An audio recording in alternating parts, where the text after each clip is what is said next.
So, hello friends, we are dealing with a problem solving session for rigid body dynamics. Let us deal with the first problem. A carpet of mass m made of an extensible material is rolled along its length in the form of a cylinder of radius r and kept on a rough floor. If the carpet is unrolled without sliding to a radius r by 2, what is the decrease in the potential energy? So if we consider this particular problem, so we are considering that initially the carpet was in this form, after which it starts rolling on the ground, which is somewhat like this. And after rolling for a considerable distance, its radius is reduced to half. So now if I consider from this particular aspect, I can say that initially the mass of the carpet was m and its radius was equal to r, and the center of mass was located over here, that is at a height r from the ground.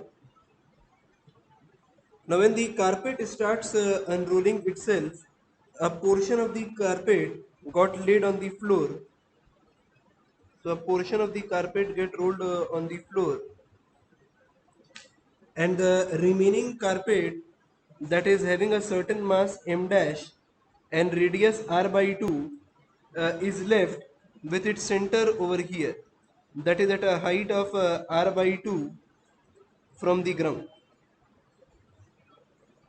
So if we calculate m dash from this particular relation, that mass per unit area, that is m upon pi r square, is equal to m dash upon pi r by 2 square, that is r square by 4. So from here we obtain that mass m dash is equal to m by 4. So the mass of the carpet, which is of radius r by 2, is equal to m by 4. So if I calculate the initial value of potential energy, so the initial value of potential energy was equal to mgr, and the final value of potential energy is going to be m, that is m by 4, g r, that is r by 2.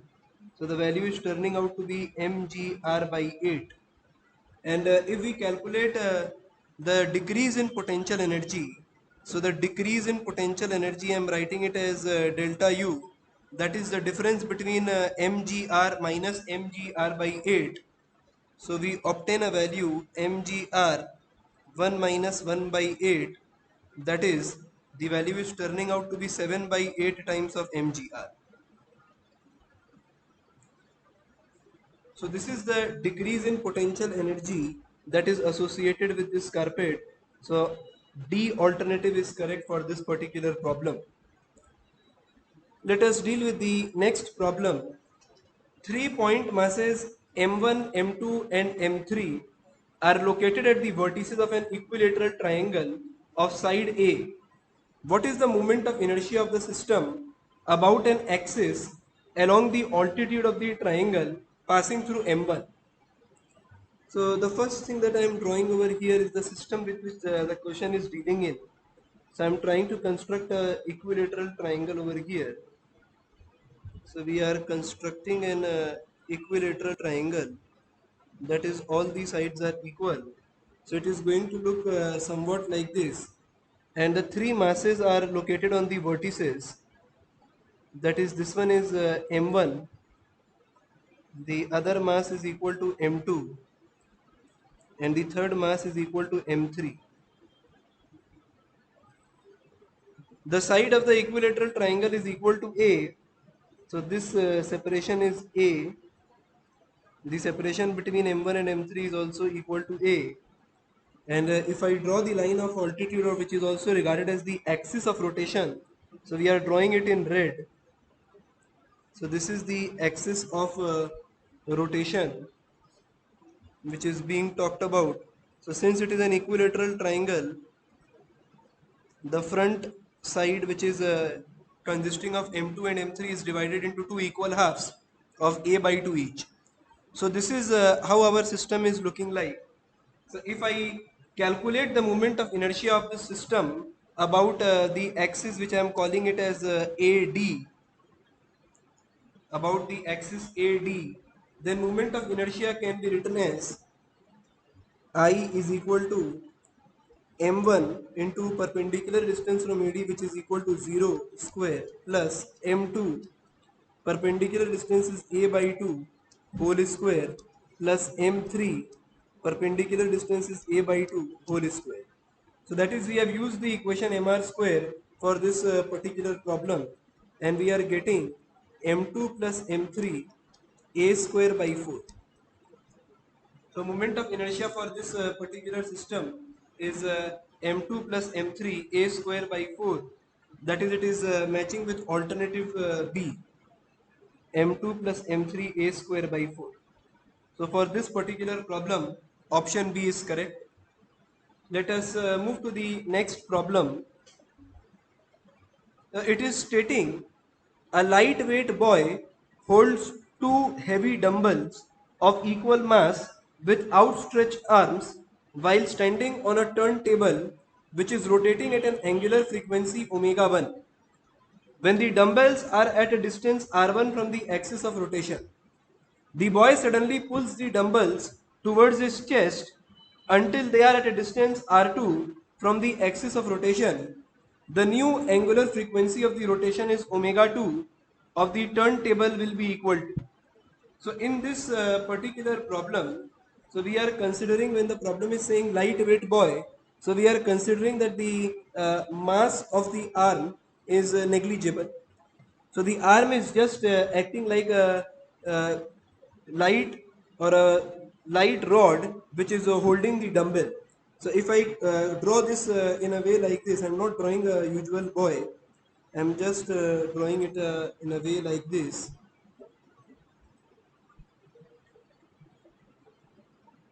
That is, initially the masses were here at a distance r1 from the axis of rotation, which in case of the boy who is standing on a turntable, so the axis is going to be this particular line. So this is the axis about which the boy is rotating, and the initial angular velocity is given to us as omega 1 when the dumbbells are at a distance r1.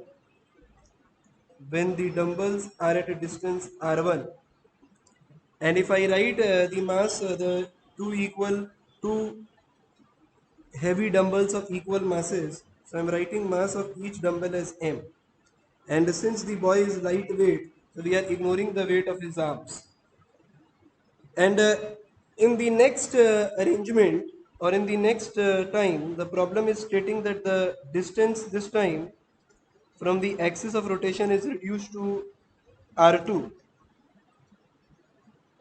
and the boy who is standing on a turntable, whose axis of rotation is going to be the same as the initial one. So this is going to be the axis of rotation. This time the angular velocity is changed to omega 2, and the two masses that we are talking about are at a distance r2 from the axis of rotation this time. So the two masses are at a distance r2 from the axis of rotation this time. So in this particular problem, since there is no net external torque that is acting on the system, so we are stating that the angular momentum for this particular system is conserved. So initial angular momentum is going to be equal to the final angular momentum for this particular system. So if I write the value of moment of inertia for the initial arrangement, so we are writing it as that I initial is equal to m r1 square, and we will write it twice of m r1 square for the two dumbbells that is being used, and I final is going to be m r2 square, and again we are multiplying it by 2 for the two dumbbells that are being used. So over here These are the two values of moment of inertia that we have. And if I equate angular momentum, that is by applying angular momentum conservation, that is L initial is equal to L final. So we are using the formula I omega, because in this case only rotational aspect is to be seen. There is no translation involved. So we are writing angular momentum due to sense of rotation, which is I omega. So if I write I omega for initial arrangement, then it is equal to 2m r1 square omega 1 is equal to 2m r2 square omega 2. So the problem is asking us to find the final angular velocity, that is omega 2, and from here we can write that omega 2 is equal to r1 by r2 whole square omega 1. So R1 by R2 whole square omega 1 is the correct alternative. That is R1 by R2 whole square into omega 1. That is D alternative is correct for this particular problem.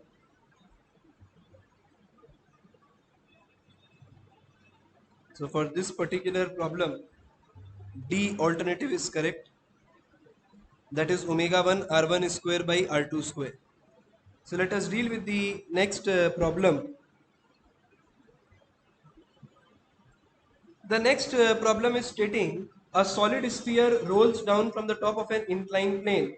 Its velocity on reaching the bottom of the plane is v. When the same sphere slides down the top of the plane, its velocity on reaching the bottom is v dash. We have to determine the ratio of v dash upon v. So over here, what is important is that in the first case, the problem is stating that the solid sphere is rolling down from the top of an inclined plane. And in the second case, the same sphere is sliding down from the top of the inclined plane. And we have to compare the two velocities v and v dash. So when the sphere is rolling down from the top of the inclined plane, so I state over here that if we apply energy conservation, then in the initial case, the initial potential energy which is stored in the sphere is converted into translational kinetic energy and rotational kinetic energy, whereas in the second case, it is only converted into translational kinetic energy. So initially, which I am considering, in which the object is rolling down the,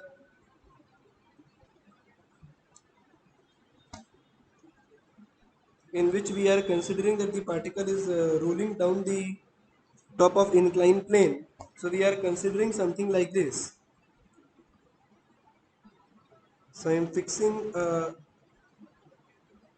solid having mass m and radius r, and since we are dealing with a solid sphere, so moment of inertia for solid sphere is equal to 2 by 5 mr square, and we are considering that it is falling from a height h, and as it will reach the base of the incline or the foot of the incline, it will have a translational as well as the rotational kinetic energy.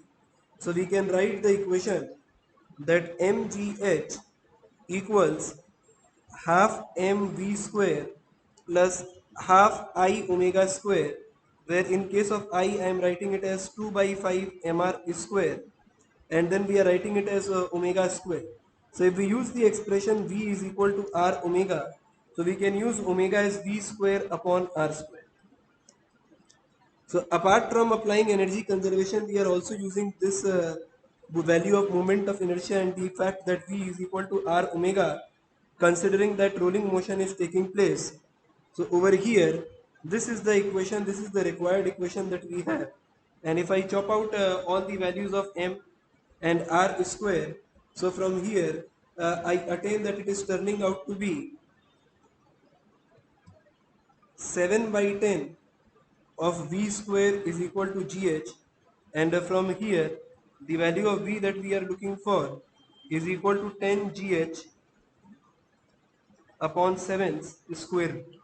So this is the value of the speed with which the solid sphere is going to reach the base of the incline, when it is simply rolling. When it is simply rolling. In the another case, over here, the same thing is to be considered when it slides and reach the base of the incline. So if it just manages to slide and reach the base of the incline, so there is no rotational kinetic energy. There is only translational kinetic energy which is due to the speed v dash it attains at the base of the incline. So we can apply a simple equation over here that mgh equals half m v dash square, and from here we attain that v dash is equal to 2gh square root. So these are the two aspects or the value of v and v dash that we have calculated. The problem is asking us to evaluate v dash upon v. So I can write, so hence the value of v dash upon v is equal to 2gh upon 10gh by 7 square root. So gh cancel out and we get v dash upon v is equal to square root of 7 by 5. So the value is turning out to be root over 7 by 5. So over here, B alternative is correct, that is root over 7 by 5. So for this particular problem, alternative B is correct. Let us deal with the next problem.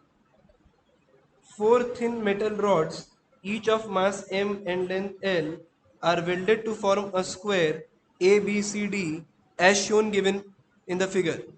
What is the moment of inertia of the composite structure about a line which bisects rod AB and CD and perpendicular to the plane of the structure? So in this particular problem, since moment of inertia is a scalar quantity, so we will be simply adding them out. Actually, we are treating moment of inertia as a scalar quantity.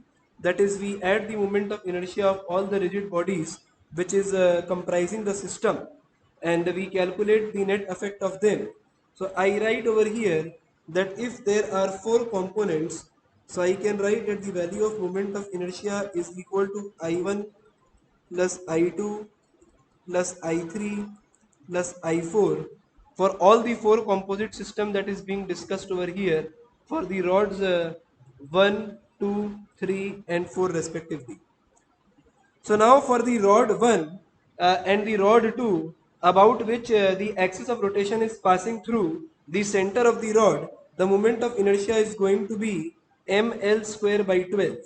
So I am writing over here that the value of I1 and I2 is same, that is equal to ml square by 12.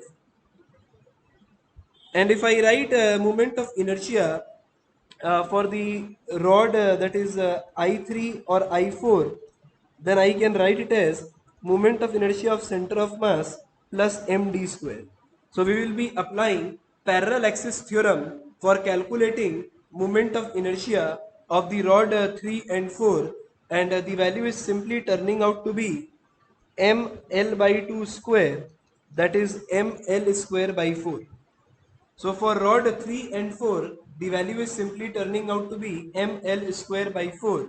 So if I calculate the total moment of inertia for this system, then it is equal to twice of ml square by 12 plus twice of ml square by 4. And on solving over here, we are attaining something like this. So we get 12 twice of ml square plus 6 times of ml square, that is 8 by 12 ml square or 2 by 3 ml square. So we can say that for this particular problem, alternative D is correct. 2 by 3 ml square by 3. 2 ml square by 3, that is alternative D is correct. So whenever a system is consisting of four different rigid bodies composite, then we can simply add the moment of inertia of the component which is comprising the system and calculate the total value of moment of inertia for the system. Let us deal with the next problem. A thin uniform metallic triangular sheet of mass m has side AB equal to BC equal to L. What is the moment of inertia about the axis AC lying in the plane of the sheet? So if we consider this problem, I am solving it using two methods. So let us deal with the first method. So let us consider a triangle like this. So we are basically trying to determine the moment of inertia of any triangle. So for any triangle that is rotating about the axis like this and having vertical height h, so we are trying to determine the formula for the moment of inertia. So if the total mass is equal to m, so I am considering that this base length is equal to capital L. So at a distance y from the axis of rotation, we are selecting a patch over here such that this patch is of thickness dy and having a length small l and having a length small l. So if I apply the formulation for calculation of this small l, so we can write it this way, that from similar triangle I can write that the height of this triangle is going to become h minus y if we have considered this segment as y. So hence we can write from similar triangle h upon h minus y is equal to capital L upon small l, and that is from here we determine small l is equal to h minus y by h into capital L. Now if I calculate the area of this patch selected, area of the elemental mass, so area can be written as small l into dy. So over here I can write that sigma, that is mass per unit length. If I consider that the mass of the triangular lamina is m upon its area, that is half base into height, is equal to dm upon dA. So dA, that is L dy. So h minus y by h into L dy. So from here we can write that the value of dm is turning out to be 2m upon h. We can cancel this L. 2m upon h minus y by h into dy. So basically we have 2m h minus y by h square into dy. So 2m h minus y upon h square into dy is the value of the elemental mass that we have selected over here. So if I write the formulation of moment of inertia, so moment of inertia for a elemental mass is written as integration of r square dm. So if we consider this particular formulation for this particular dm, so the value of r from the axis of rotation is equal to y, and this is the value of dm which we have calculated. So if we substitute this value over here, so the equation is modified as I is equal to integration of y square into dm, that is 2m upon h square h minus y into dy, and the limit of integration is from 0 to h. So if we solve this integration, we can take 2m by h square outside the integration because it is constant, and we are left with h y square dy minus of y cube dy, and the integration limit is from 0 to h. So over here on solving, we are attaining the value 2m upon h square into h to the power 4, 1 by 3 minus 1 by 4. So integration of y square will turn out to be y cube by 3, and for y to the power 3 will turn out to be y to the power 4 by 4. So we have on substituting the value, that is h to the power 4 by 4, and over here putting h cube by 3 and multiplying this by h, so h to the power 4 can be taken common, and then we are left with m h square by 6. So moment of inertia is coming out to be m h square by 6, And if I consider this particular triangle in which we are asked to calculate the value of moment of inertia, so the value of length of AB and BC is L and L respectively. So if we calculate this perpendicular height, which we are regarding it as h, so it is turning out to be L by root 2. So from basic trigonometry we can calculate this, that is this value will turn out to be root 2L. So all these sides, this is also L by root 2, this one is also going to come out to be L by root 2, so h is also coming out to be L by root 2. And if I put this value over here, that is h as L by root 2, so we attain from here that I is equal to m by 6 L square by 2 or ml square by 12. So moment of inertia is turning out to be ml square by 12. That is, for this particular problem, alternative A, that is ml square by 12, is the correct answer. Now the next method in which we can solve this same problem can be done in this way. That is, we are dealing with method 2. We are using an alternative method for this particular problem. So if we consider this in the form of a square lamina, so if I construct a square lamina for this particular problem,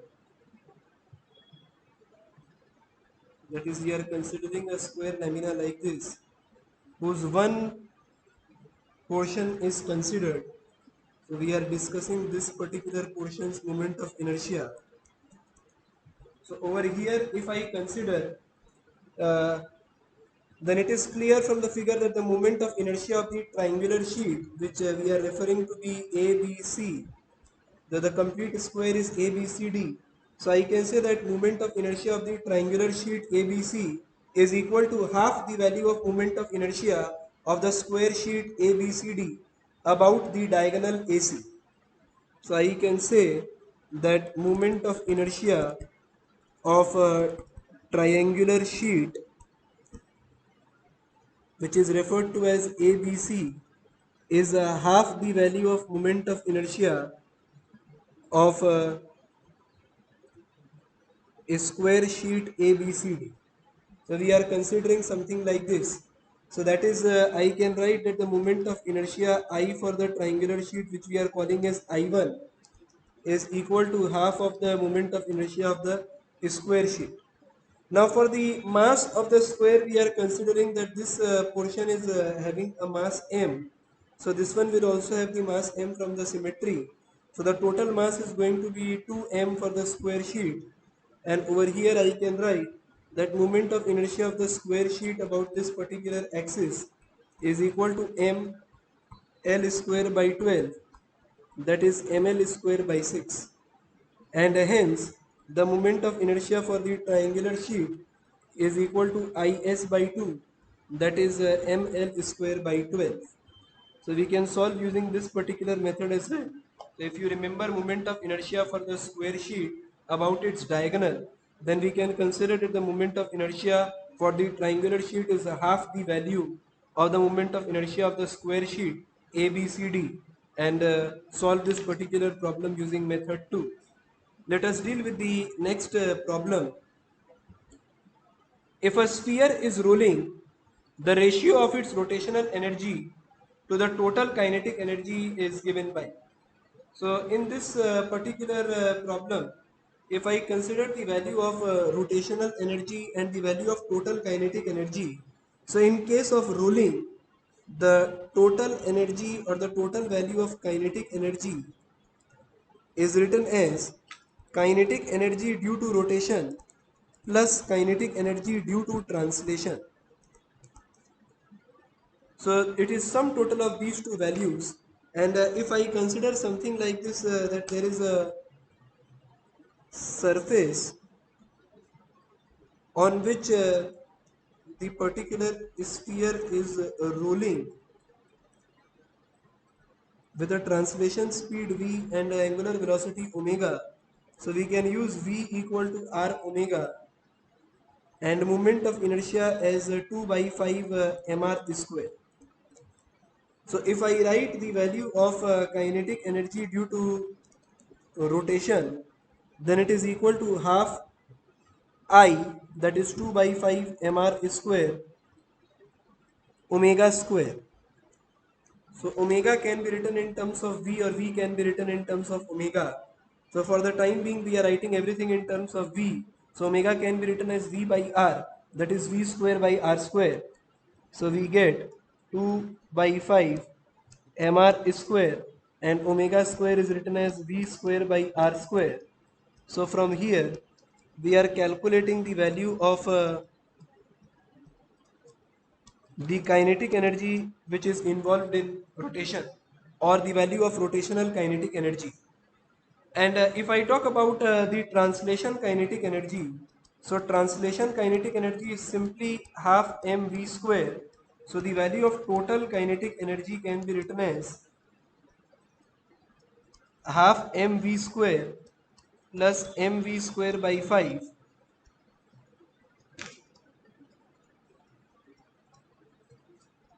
that is 7 by 10 of mv square. The problem is asking us to calculate the ratio of rotational kinetic energy and total kinetic energy.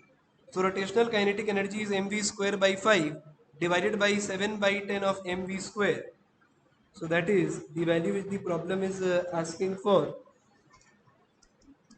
Rotational kinetic energy by total kinetic energy. So it can be written as mv square by 5 into 7 by 10 of mv square. So mv square get cancelled out. The value is turning out to be 2 by 7. So for this particular problem, alternative D, that is 2 by 7, is the correct answer. Let us deal with the next problem. A disk of mass m and radius r is rolling with angular speed omega on a horizontal plane as shown in the given figure. The magnitude of angular momentum of the disk about the origin is. So whenever we write the angular momentum of the disk, then angular momentum of the disk is written as the total angular momentum is equal to angular momentum due to translation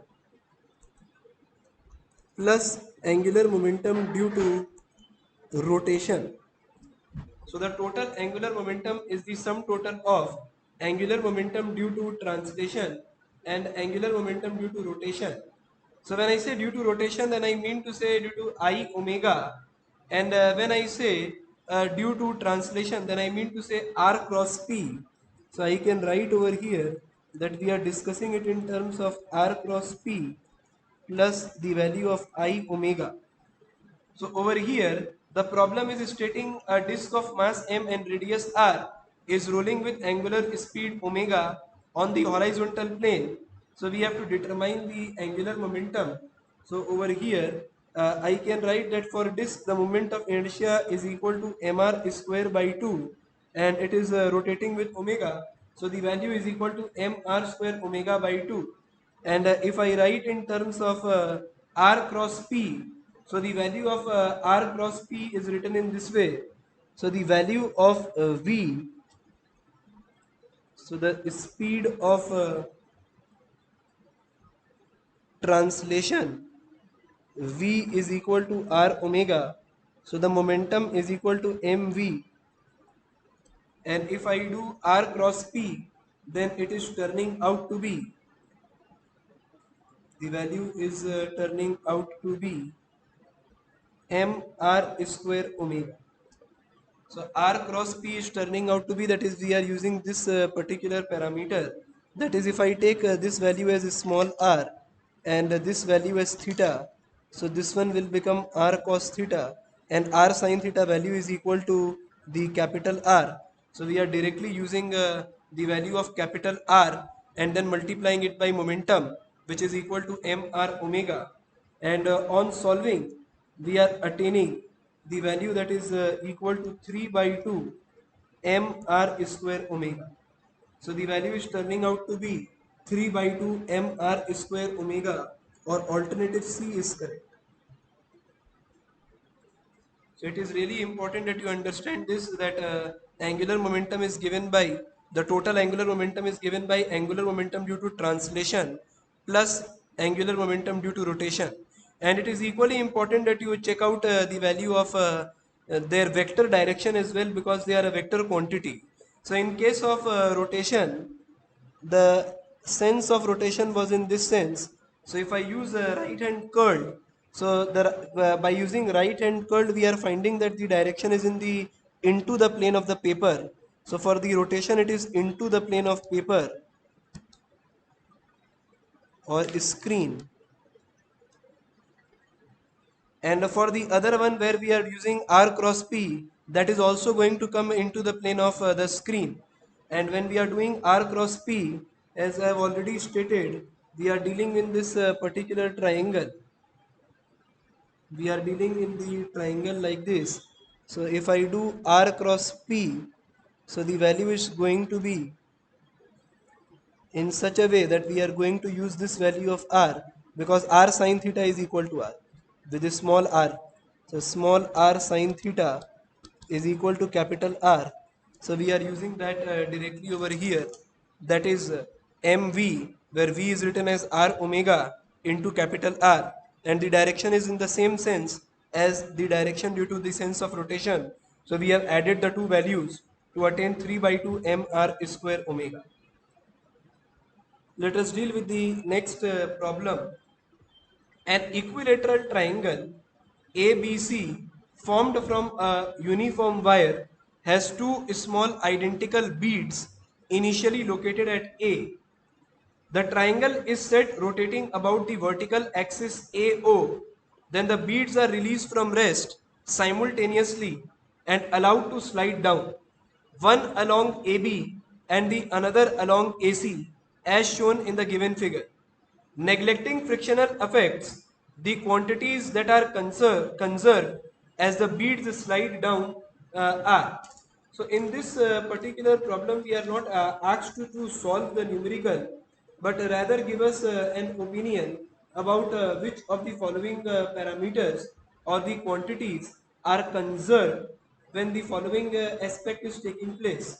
So if I talk in terms of the value of the fact that there is no net external torque is acting on the system when the beads are falling down from A towards B or C.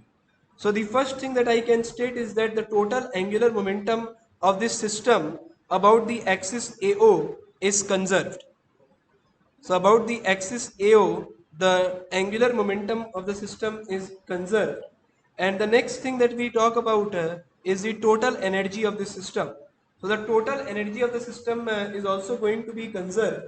And if we look at the particular problem, so we can say that for this particular problem, alternative B, that is total angular momentum and total energy, is conserved as the bead is falling down. So as the bead is falling down, the total angular momentum and the value of total energy for this system is conserved. Let us deal with the next problem. A cubical block of side length L rests on a rough horizontal surface with coefficient of friction mu. If the coefficient of friction is sufficiently high so that the block does not slide before toppling, the minimum force required to topple the block is. So if we consider this particular problem, we can draw this arrangement over here in a way like this, that this is the cubical block that is resting on the rough horizontal surface, and the weight of the block is acting in the vertically downward direction, which is equal to mg. And in order to topple this system, force F is applied on the top of the block as shown in the figure. Now in this case, the block will topple about this instantaneous axis of rotation. So this is going to be the instantaneous axis of rotation for the block to topple or tip over like this. And if I talk about the dimensions, so the dimension over here is such that this distance is equal to L by 2, because we are considering that the weight is acting from the center of mass, and this distance is equal to L. So just before the toppling will be about to take place, the torque due to the weight of the block will be balanced by the torque due to the external force applied. And if it is so, then I can write that mgl by 2 is equal to F into L. Now, since the problem is stating that the coefficient of friction is sufficiently high so that the block does not slide before toppling, so we are not considering any translational effect, and the value of minimum force that is required for toppling over here can be calculated as F minimum is equal to mg by 2. So for this particular problem, alternative C is correct. Mg by 2 is the correct alternative for this particular problem. Let us deal with the next question. A mass is whirled in a circular path with constant angular velocity. Its angular momentum is L. If the string is now halved, keeping the angular velocity the same, the angular momentum is. So in this problem, the thing is that the mass is only whirling in a circular path. So the angular momentum will be solely due to the angular momentum due to rotation, which is equal to m I omega or m r square omega. Because for this particular thing, the mass that is being revolved will have a moment of inertia mr square. So it is only due to the rotational aspect. So we are writing L rotational is equal to mr square omega, which is moving in a circular path of radius r, and its angular momentum is given in problem as L. The problem is stating if the string is now halved, keeping the angular velocity the same. So I am writing the new value of angular momentum. So keeping the angular velocity, that is omega, same, the string length is half, the final radius is r by 2 square into omega. So we write it as mr square omega by 4. So the value is going to be L new is equal to L by 4.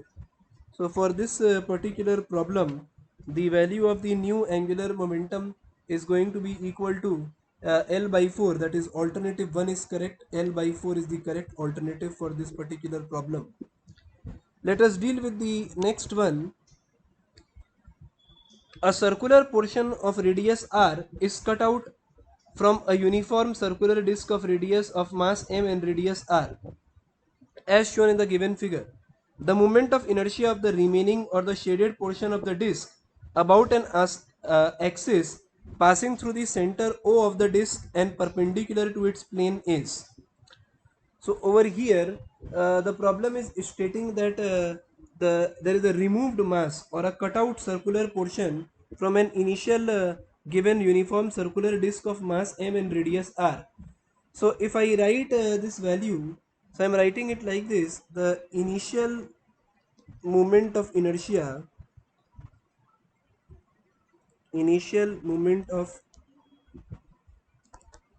inertia is going to be equal to mr square by 2 for a disk. So this was the initial moment of inertia for the disk. So now the next thing that we are doing is we are calculating mass of the cutout portion. So in order to calculate the mass of the cutout portion, we are using sigma, that is mass per unit area, and I am writing it as m upon pi r square is equal to mass removed, which we are writing as m suffix r, upon pi, the radius is r by 2 because diameter is r square. So from here we get mass removed as equal to capital M by 4. So this is the value of removed mass or the cutout part from the given complete disk. Now in this aspect over here, the moment of inertia of this particular disk about its center, moment of inertia of cutout disk about the center O can be written as ICM plus MD square.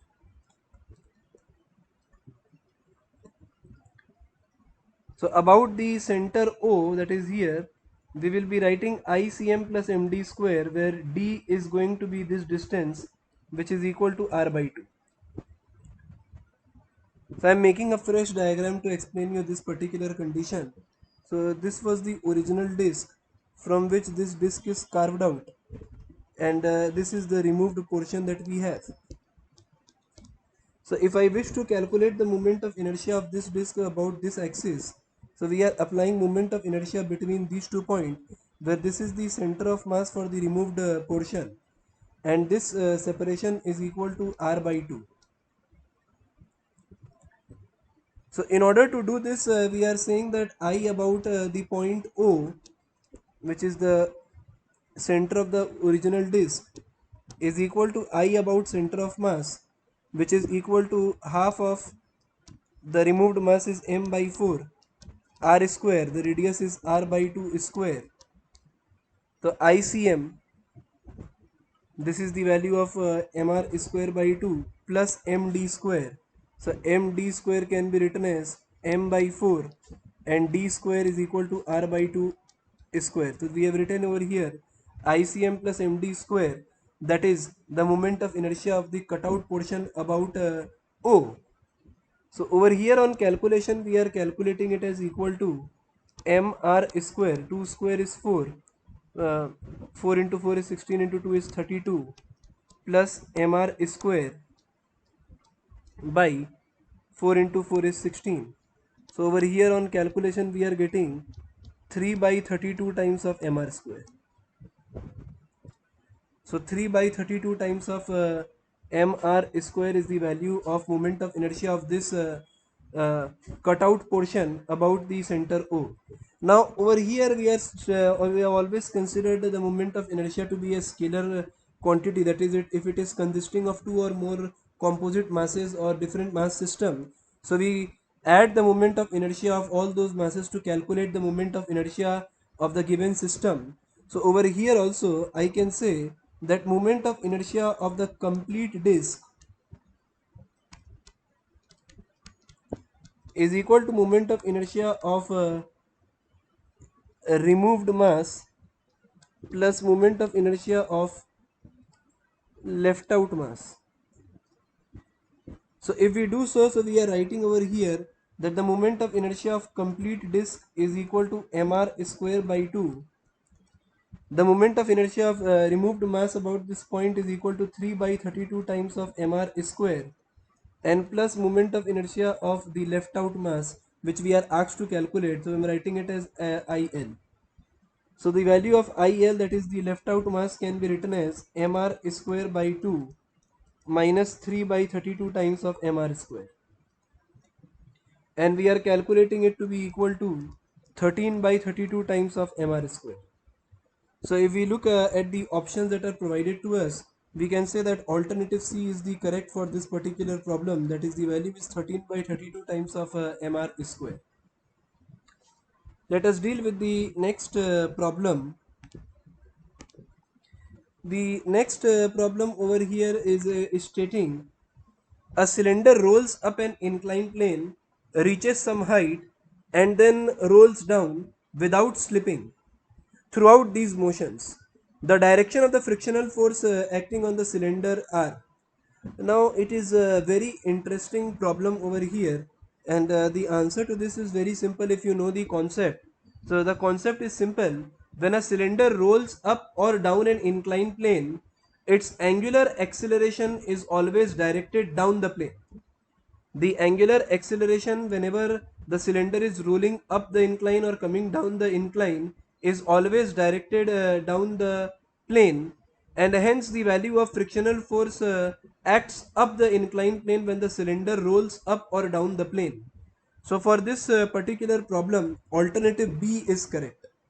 So the frictional force direction which is the problem is seeking is always up the incline while ascending or while descending, because the direction of angular acceleration is always directed down, be the cylinder rolling up the incline or going down the incline. So for this particular problem, alternative B is correct. Let us move to the next problem. A disk is rotating with angular velocity omega. A force F vector acts at a point whose position vector with respect to the axis of the rotation is r vector. The power associated with the torque to the force is given by. So if I write the equation for the torque vector, so torque vector is written as r cross f. The torque is written as r cross f, and the power associated with this torque, power associated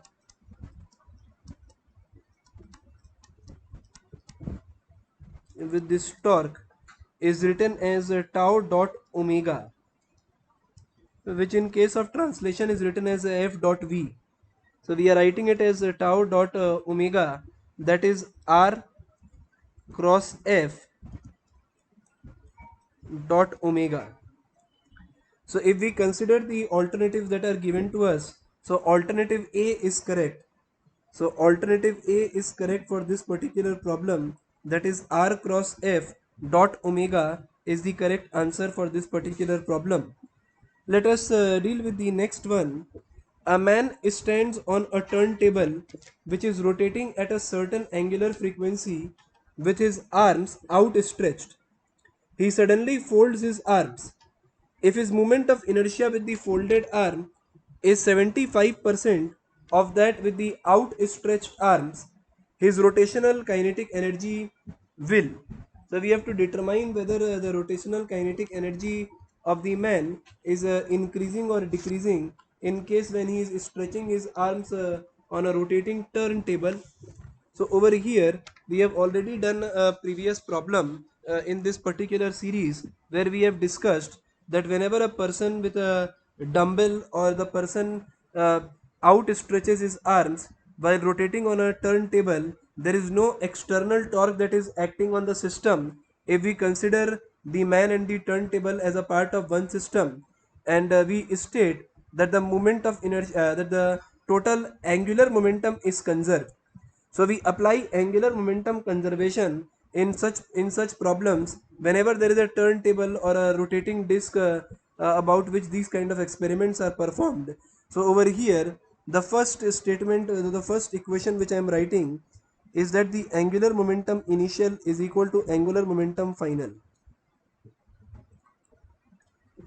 So if angular momentum is conserved, then I can write that I1 omega 1 is equal to I2 omega 2.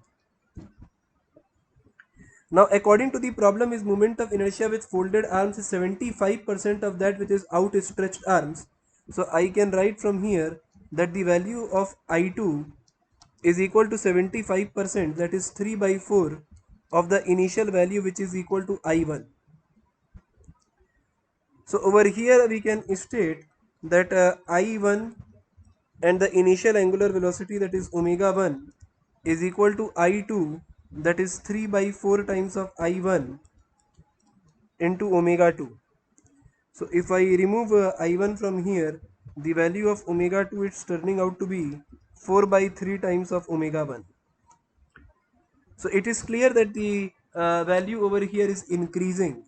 So either A or C is correct. So the value of angular velocity has increased. So if I calculate the initial rotational kinetic energy associated with the system is half I1 omega 1 square. So the initial value of the angular of the rotational kinetic energy that is associated with the system is equal to half I1 omega 1 square, and the final kinetic energy associated is equal to half I2, which is written as 3 by 4 times of I1 into omega final square, that is 4 square 16 by 9 omega 1 square. So this is the alternative that we have. So over here I can say that it is equal to 4 by 3 times of the initial value of kinetic energy. It is turning out that it is equal to 4 by 3 times the value of initial kinetic energy. This is the basic calculation which we can do and see that it is equal to 4 by 3 times the initial value of initial kinetic energy, and I write therefore the change in kinetic energy can be written as 4 by 3 k1 minus k1 So we attain the value that is equal to 1 by 3 k1, and the percentage increase or the percentage change in kinetic energy can be written as 1 by 3 of k1 by original value into 100, where the value is turning out to be 33 1 by 3% or 33.33%. So there is an increase by 33.33% in the value of rotational kinetic energy of the person with his outstretched arms. Let us deal with the next problem.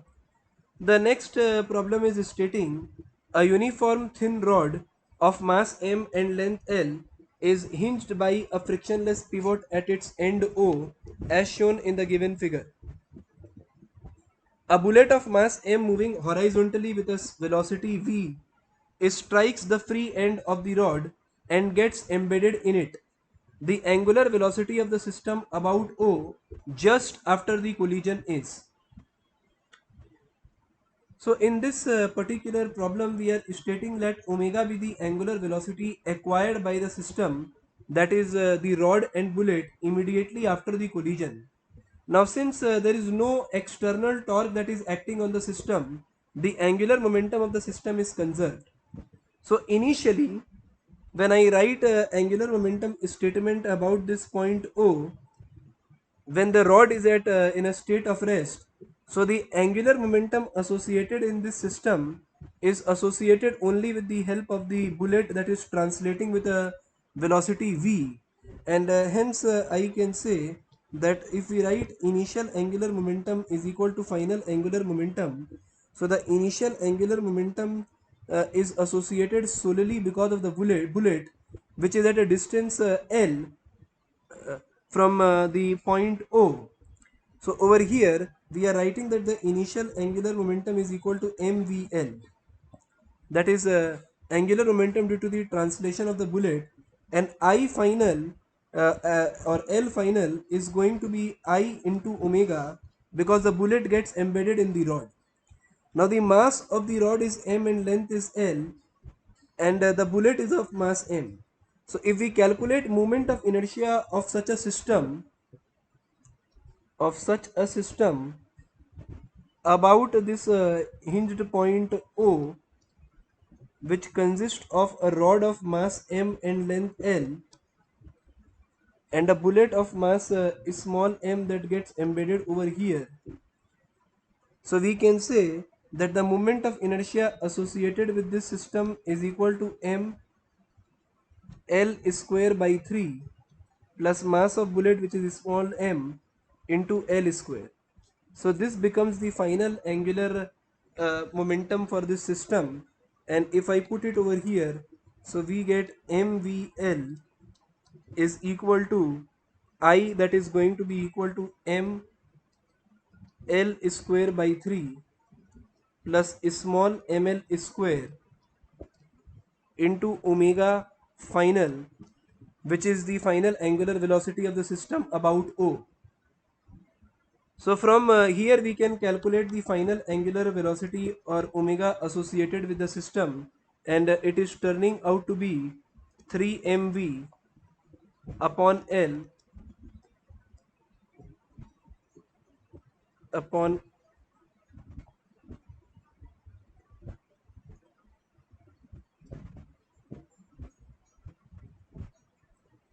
so it is turning out to be 3 mv upon capital L m plus 3m. So this is the value associated with the final angular velocity of this system, and if we look at the alternatives, we are finding that the third alternative, that is C, is correct answer for this particular problem. Let us deal with the next problem number 17 associated with this particular series. The problem is stating a gramophone record of mass m and radius r is rotating at an angular velocity omega. A coin of mass small m is gently placed on the record at a distance small r equals capital R by 2 from its center. The new angular velocity of the system is. Now in this case, when the coin is gently placed on the record at a distance r by 2, I say that the angular momentum of the system will be conserved because there is no net external torque which is acting on this system, consisting of the gramophone record and the coin. So this is the axis about which the system was initially rotating, and after a certain time a coin is gently dropped and placed at r by 2 from the center. So the mass of the gramophone is equal to capital M and radius is r. The mass of this small coin is equal to small m, and the distance over here is equal to r by 2 from the center. So the first thing that we do is we calculate the initial values of angular momentum, or we begin by calculating the value of moment of inertia. So initially the moment of inertia is associated with the gramophone record, which is acting like a disc, and hence the moment of inertia is equal to mr square by 2, which I am referring as I1. I2 is going to be equal to the moment of inertia of the gramophone record plus this small mass that is attached at r by 2 distance, that is mr square. So over here it will turn out to be mr square by 4. So which we can write as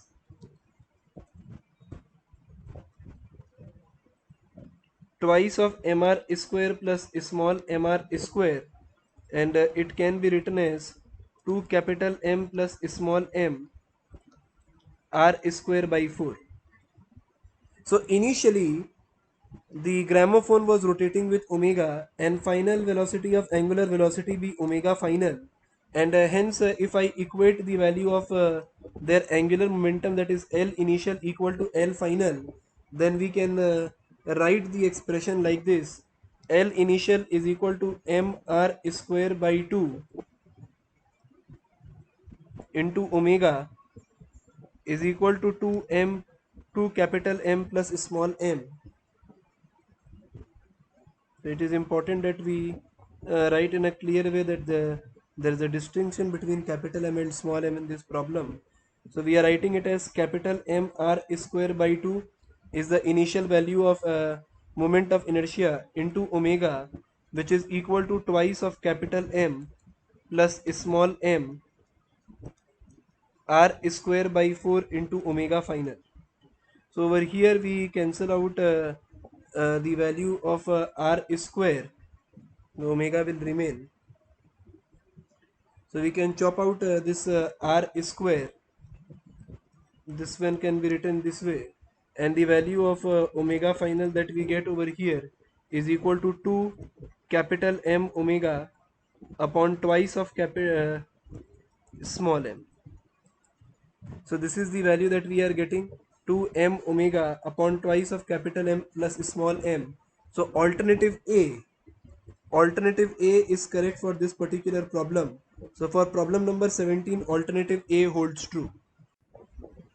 So we are dealing with a paragraph type problem which is from 18 to 20. The paragraph is stating a hollow sphere of mass m and radius r is initially at rest on a horizontal rough surface. It moves under the action of the constant horizontal force F as shown in the figure given below. Now the problem that is following is asking us about the frictional force between the sphere and the surface, and the function that it will perform, that is retard the motion of the sphere, makes the sphere moves faster, has no effect on the motion of the sphere, is independent of the velocity of the sphere. In the next problem, the question is asking us about the linear acceleration of the sphere, and followed by the frictional force between the sphere and the surface.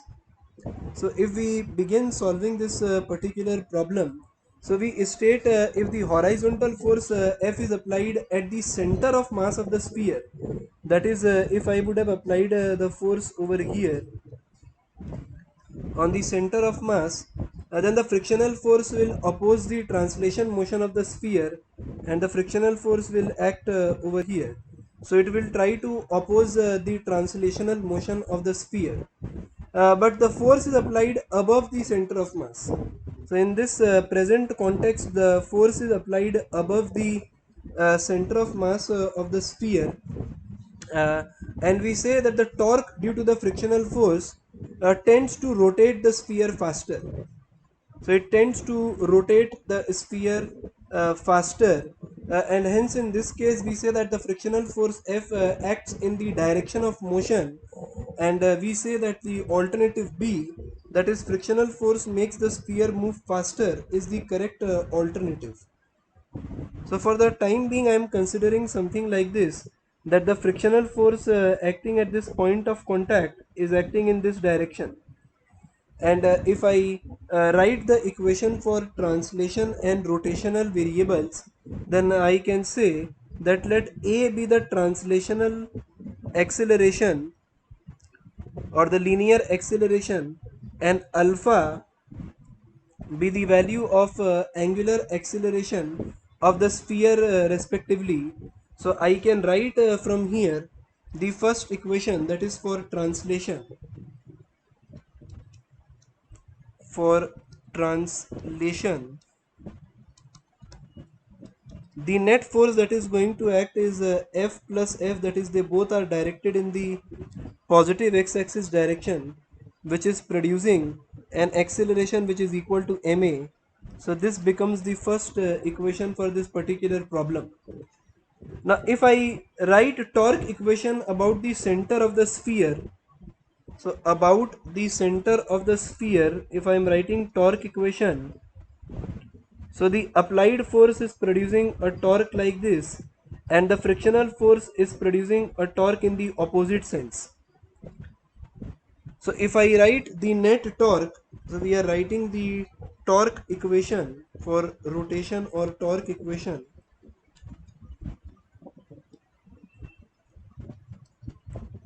So we can state it as capital Fr minus frictional force, or the torque due to frictional force, is equal to I alpha. So this becomes the second equation over here, where we are stating that A is equal to R alpha, or alpha can be written as A by R, and hence the second equation can be modified as Fr minus frictional force into R is equal to I alpha, where I can be written as 2 by 3 mr square, and alpha can be written as A by R. So if I write alpha as A by R, and we can take R common from here, so this equation will get modified into F minus F is equal to 2 by 3 of MA. So this becomes the modified version of second equation, that is F minus F is equal to 2 by 3 times of MA. Now using equation number 1 and 2, we can solve for the value of acceleration and the value of frictional force. So if we calculate the value of frictional force and acceleration, then we can calculate it like this, that F plus F is equal to ma, and F minus F is turning out to be 2 by 3 times of ma. So on adding the two equations, we cancel this out and we get 2F is equal to a ma plus 2 by 3 times of ma. So we get 2F is equal to 5 by 3 times of ma, where acceleration is turning out to be 6F upon 5. Acceleration is turning out to be 6F upon 5m. Sorry. The acceleration is turning out to be, just clear this out and write it again, 6F upon 5m. So this is the value of the translational acceleration of this hollow sphere. And if I put this value of A and calculate the value of frictional force, then we can say that F plus F is equal to ma, that is m, and A can be written as 6F upon 5m. So the value of frictional force can be written as 6F upon 5 minus of F, where the value of frictional force is turning out to be F by 5. So the value of frictional force is coming positive, which means that the thing which I stated over here, that is this frictional force is making the sphere move faster, is absolutely correct. We have also verified it from the two equations, that since the frictional force is turning out to be positive, this means that the direction which we have uh, which we have taken for the direction of frictional force in this particular problem is absolutely correct. So the frictional force is acting in the direction of F, and it will certainly makes the sphere move faster.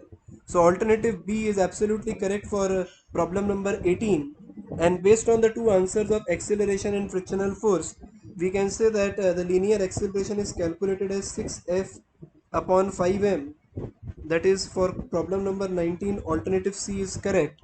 And for the frictional force, the alternative D is correct. So we have solved this entire paragraph with ease. Let us deal with the next problem.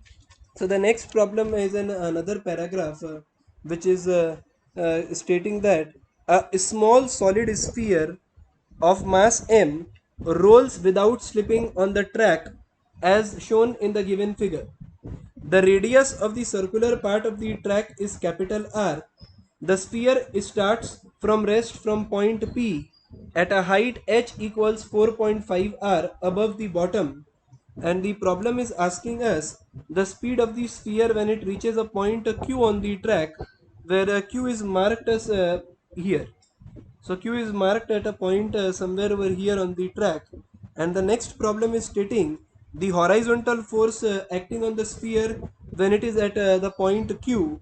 The next one is the magnitude of force acting on the sphere when it is at the point Q. And the last one that is asking is what is the minimum value of height h so that the sphere can reach the top A of the circle. So if we begin solving this particular problem, so we are stating like this, that if we apply work energy theorem between these 2 points, that is point P and Q.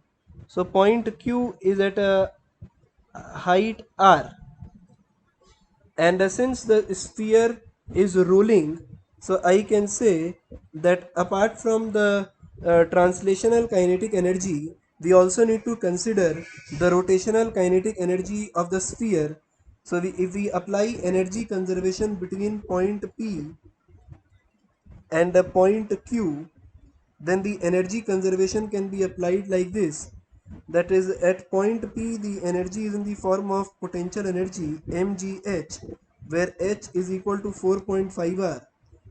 At point Q, the energy is in the form of potential energy mgr, followed by the translational kinetic energy half mv square plus rotational kinetic energy half I omega square. So we write the equation in this fashion. So you can write it as this one is turning out to be mg 4.5r minus mgr can be written as 3.5 times of mgr, which is equal to half mv square plus, now half moment of inertia for the solid sphere is written as 2 by 5 of mr square, and we are considering v equal to r omega over here, so omega can be written as v by r, that is v square upon r square.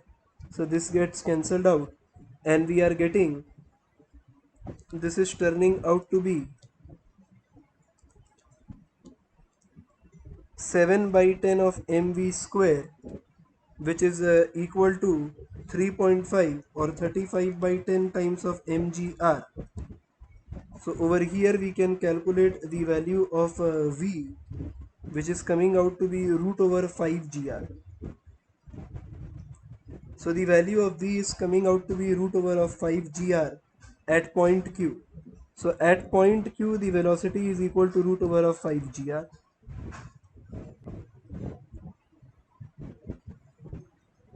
So we have calculated this as alternative C. So the speed of the sphere when it reaches point Q on the track is equal to root over of 5 gr. The next problem is asking us the horizontal force acting on the sphere when it is at a point Q. So when it is at the point Q, if I draw the part of the circular track over here, so at the point Q when the sphere reaches over here, so the horizontal force that is acting on it is equal to mv square upon r, which is the horizontal force Fh. And if I calculate this value, so we can write it as m by r, and v square can be written as 5gr. So r and r gets cancelled out and the value is equal to 5 mg, which is equal to the horizontal force acting at point Q. So the value is matching with alternative D, that is 5 mg is the value of horizontal force acting at point Q. The next problem that is stating is the magnitude of force acting on the sphere when it is at the point Q. So at point Q, the horizontal value of force is calculated as 5 mg, and apart from this the gravitational force, which is the vertical force mg, is acting in the downward direction, and the two are mutually perpendicular to each other. So the resultant of the two forces magnitude can be calculated as Fh square plus Fv square, and the resultant magnitude of force can be written as square root of 25 m square g square plus m square g square, that is we get a value equal to root over 26 mg. So it is matching with alternative C. So for problem number 23, alternative C, that is root over of 26 mg, is the correct answer. Now the last part, the problem is asking what is the minimum value of height h so that the sphere can reach the top A of the circle. So if I talk about the top A, so in this problem, this is the top A that is marked. So I am redrawing this particular track over here. So for solving problem number 24, I am redrawing this patch like this, where I am specifying this as point A. Now what is important at point A is when the small sphere reaches over here with a certain velocity v, which I am calling as VA. So the force mv square upon r must balance the weight of the sphere mg in the downward direction, and from here we attain that mva square upon r must be equal to mg, or va must be equal to root over of rg. Now the problem is asking us the minimum value of height h so that the sphere can reach the top A of the circle. So over here, this separation is equal to 2r. This is the diameter that is equal to 2r. So this portions can be written as h minus 2r, can be written as h minus 2r, and we can write the equation for energy conservation like this: E initial equal to E final. So E initial is equal to mg h minimum minus 2r, which is equal to, now we have already seen in this particular problem that if we add the rotational kinetic energy and the translational kinetic energy for the sphere, the value is turning out to be 7 by 10 of mv square.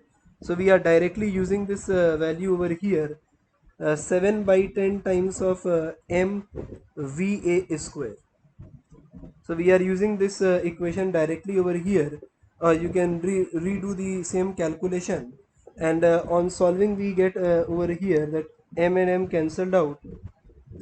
G times of h minus 2r is equal to 7 by 10 times of va square, that is equal to rg. So G and G get cancelled out, and the value of minimum value of H is equal to 2R plus 7R by 10. So that is 2R plus 0.7R, so it is equal to 2.7R.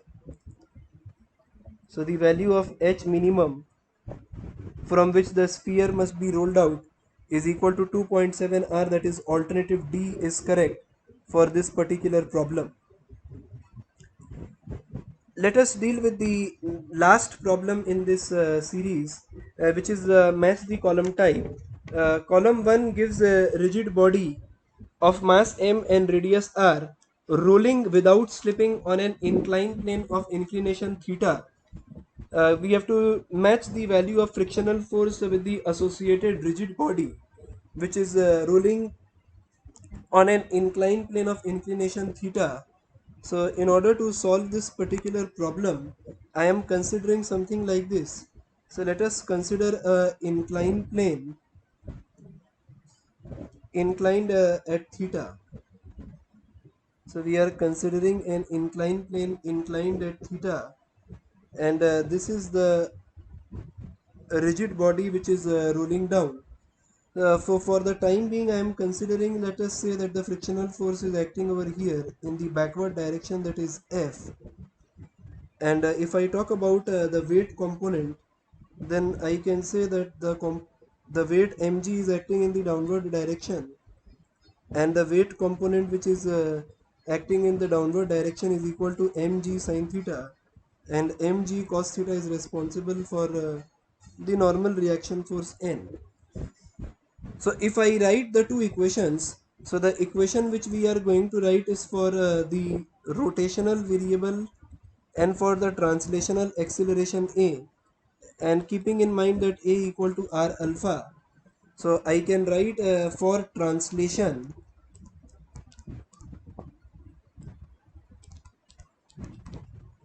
we are writing that mg sine theta minus F is equal to ma. So this becomes the first equation that we have, and if I write the torque equation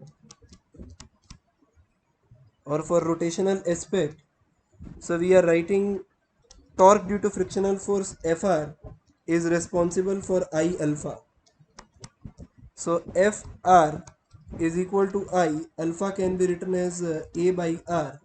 So from here we can write F is equal to IA by R square. Frictional force can be written as IA by R square. So if I put the value of frictional force in this first equation, so we get mg sine theta minus of Ia by R square is equal to ma. So we attain mg sine theta is equal to m plus I by R square into A.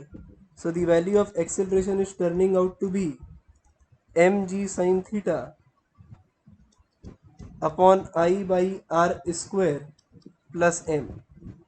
So this is the equation for acceleration that we have, and if I put the value of acceleration over here, so we get F is equal to I by R square into A, that is mg sine theta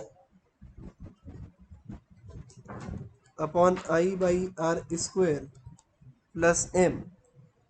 So if I put this I by R square in the denominator, so we get the value of frictional force is turning out to be mg sine theta upon 1 plus mr square by I. So we get the equation like this.